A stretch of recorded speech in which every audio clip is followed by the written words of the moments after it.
few days back, Donald Trump called Indian economy as dead economy. He said, I don't care what India and Russia do. In fact, let the dead economies down together. And he also said, I only care about in India's high tariffs on American goods. India is purchasing oil and military equipment from Russia. So, I'm going to impose 25% tariffs on Indian exports to America from August 1st. And I'm also going to impose additional tariffs, additional penalty, because India is purchasing oil from Russia and military equipment from Russia. This is the Donald Trump's government statement.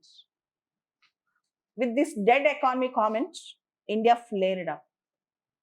In fact, when can you call an economy as a dead economy? When can you term an economy as a dead economy? If the economy is had high rate of unemployment, or stagflation, or hyperinflation, or no investment at all, or if the economy is completely debt-ridden, then it is called dead economy. For example, you can call Venezuela as a dead economy, as it was in severe financial crisis. You can call country like Zimbabwe with high inflation as a dead economy, or you can even call war-torn countries like Ukraine as dead economy because it is spending all the money for war. It don't have additional amount. So there are certain examples how we call an economy as a dead economy. Even if you ask ChatGPT, Meta, or Gemini, or that is Grok, if you ask anyone, they'll also reply, how can you call Indian economy a dead economy? Prime Minister Modi have given a statement in his Varanasi speech countering Donald Trump. Indian economy is the third largest economy. It's going to become third largest economy in the world very soon. And in the times of economic instability in the world, India should pursue and vigilant towards its economic interests. India should be vigilant towards its economic interests. And he also emphasized that India has every right to take its own decisions based on its economic interest, particularly farmers, employees, that is youth, and also small industries. And Modi ji also emphasized on Swadeshi. He emphasized on local products, Swadeshi. So, apart from that, I wish to tell you, we can never term Indian economy as a dead economy. India's population is number one in the world. Youth population is the topmost population.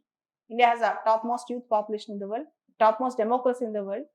In purchasing power parity, it is third highest, and in GDP terms, it is fourth highest, surpassing Japan recently, and is going to become third highest very soon. And more importantly, many countries are queuing up to sign FTAs with India, and India has second largest standing army in the world. India has a second largest standing army in the world.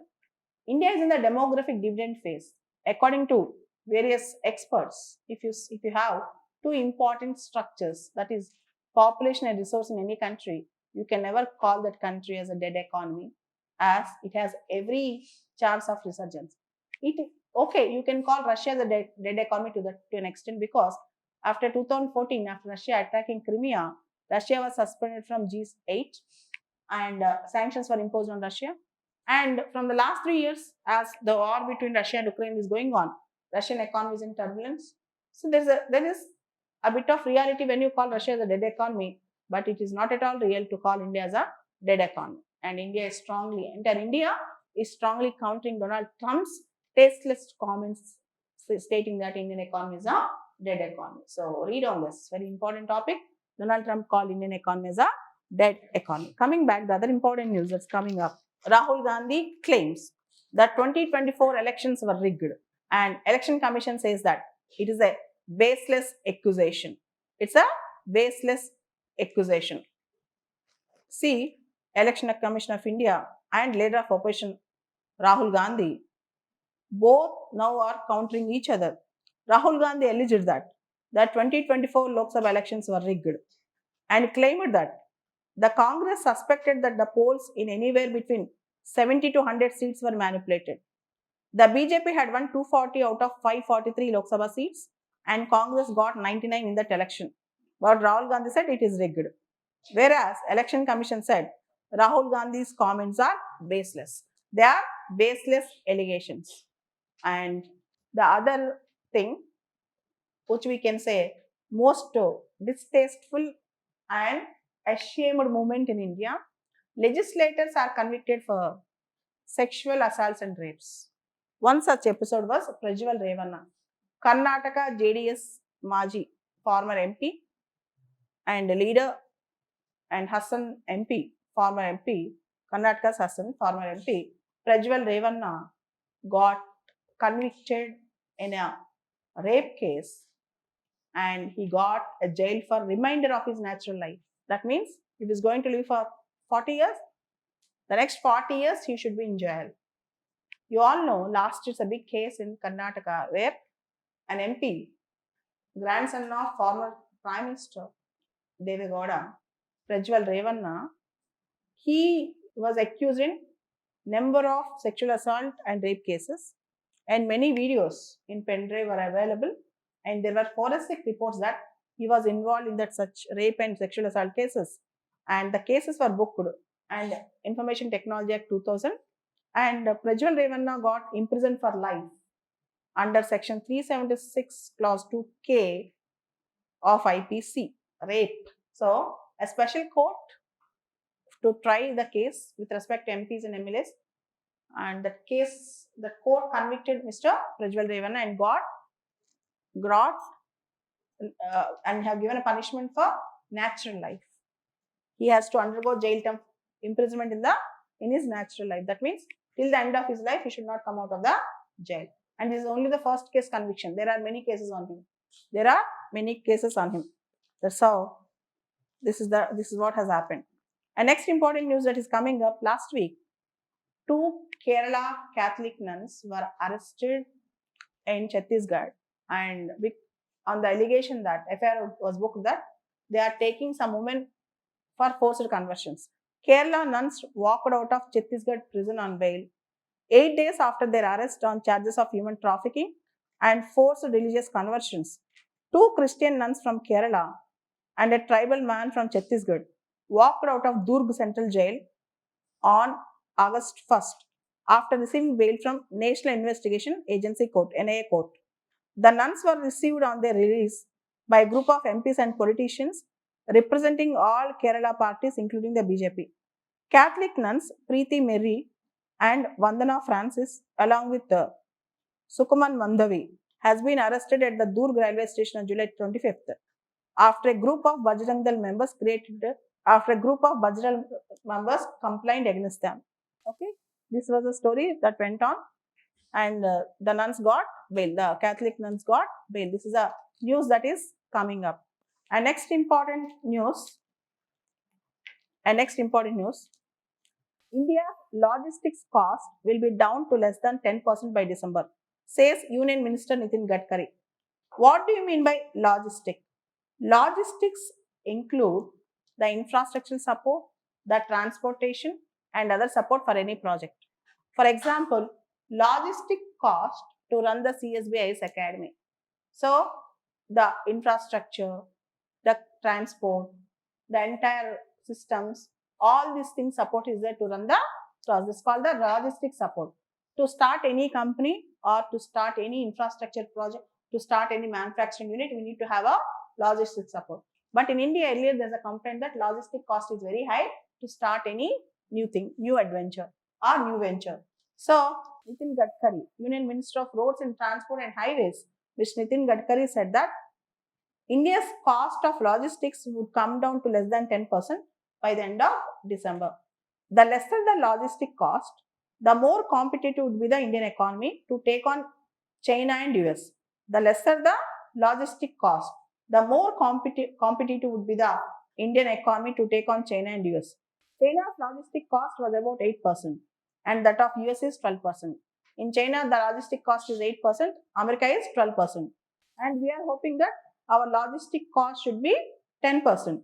To reduce the logistics, the required transition from fossil fuels to electric mobility and biofuels, and also there are many changes that are required to bring down the logistic cost. It's very important news that we need to understand. So to start any new project or to run any project, the logistic cost should be minimum. They should not be maximum. But unfortunately in India, we have huge logistic costs for certain projects. We have huge or heavy logistic costs for certain projects. And you all know in Karnataka Dharmasthala, in the sixth site, which was shown by the eyewitness and the complainant, the lone witness in the case, according to the report till now, the sixth site, if you observe, have found certain partial skeleton remains. And the preliminary report is saying that, the skeleton remains belong to a male. The skeleton remains belong to a male, not the female. That's also interesting thing which you need to understand. There is some news that is coming up from Dharmasthala which you need to follow. And next important news. Exporters fear tariffs likely to dent high volume US market. If you see, from August 1st onwards, Donald Trump said Indian goods and services have to pay 25% tariffs. Now, Indian exporters to America, they fear that the tariffs are likely to dent their profit and also the volume of the market. Exporters of textiles, garments and engineering goods. Exporters of textiles, garments and engineering goods fear the 25% US tariffs will not only lead to the loss of orders but also put them in a quandary as no other market offers such a high volume demand. See, there's a lot of demand for Indian textiles and Indian goods, engineering, Indian garments, engineering products. So, Indians have a huge market in America. Indian exporters will sell more in America, but now with the high tariffs, the orders will be less. The orders might be less. With the high tariffs, the orders might be less. This is a big thing that's coming up from India-America trade. It's a big news and also some worrisome news. Not only big news but also worrisome news. Coming to the other important news that is coming up, ISRO launches Hope Station in Ladakh's Sokar Valley to simulate Mars missions. You all know ISRO.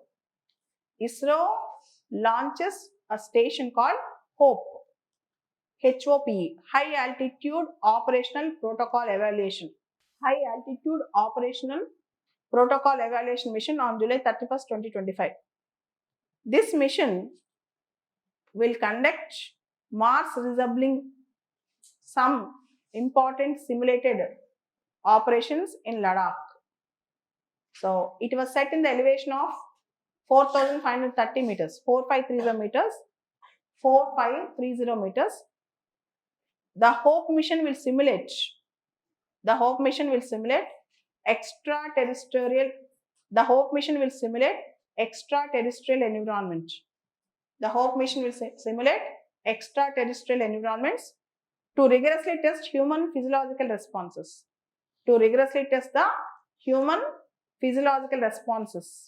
And other things. So, ISRO launches HOPE mission in Ladakh. Ladakh's Sokar Valley, TSOKAR, Ladakh's Sokar Valley. It's a news that is coming up. And star mark news that is important for the next few months. After NISAR, you all know last week America and India, ISRO of India, NASA of America launched NISAR, NASA ISRO Synthetic Aperture Radar. Okay, that was successfully placed. And now after NISAR, ISRO is gearing up for the next US collaboration. That is Bluebird communication satellite launch. Bluebird. America and India, ISRO and NASA are collaborating with a new launch. ISRO is launching America's communication satellite. What's the name? Bluebird. Bluebird communication satellite. The ISRO is hoping to launch the Block 2 Bluebird communication satellite. The ISRO is hoping to launch the Block 2 Bluebird communication satellite developed by the US-based AST Space Mobile. Okay, and you all know that NISAR was successfully placed by using GSLV F-16 rocket. GSLV F-16. The Bluebird satellite. The Bluebird satellite will be launched from Satish Dhawan Space Center, Sriharikota. The Bluebird satellite will be launched from Satish Dhawan Space Center, Sriharikota, on board the LVM-3, Launch Vehicle Mark 3. LVM-3, Launch Vehicle Mark 3. The Bluebird satellite is expected to arrive to India in September. It is expected to arrive to India in September. The weight is about 6,500 kg. 6,500 kgs. And the other important news, 2 red panda cubs born in Sikkim's Himalayan Zoo Park after 7 years. So, a significant achievement commenced for the Himalayan Zoological Park in Sikkim near Gangtok, where 2 red panda cubs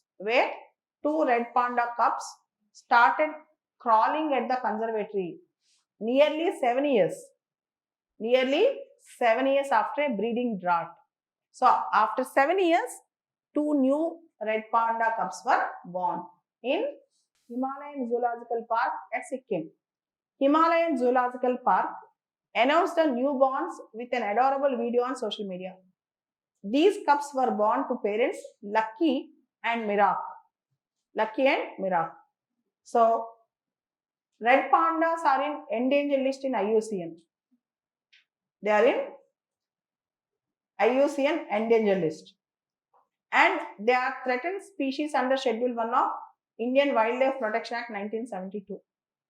Wildlife Protection Act 1972. So, red pandas are found only in Sikkim, Arunachal Pradesh, particularly Darjeeling, Kalimpong districts of West Bengal. Darjeeling and Kalimpong districts of West Bengal. Red panda is the state animal of Sikkim. Red panda is the state animal of Sikkim. For example, hornbill is a state bird of Kerala and also Arunachal Pradesh. Similarly, red panda is the state animal of Sikkim. Clear? So, enough. Today's current affairs. There are much more. You will get the current affairs also regularly.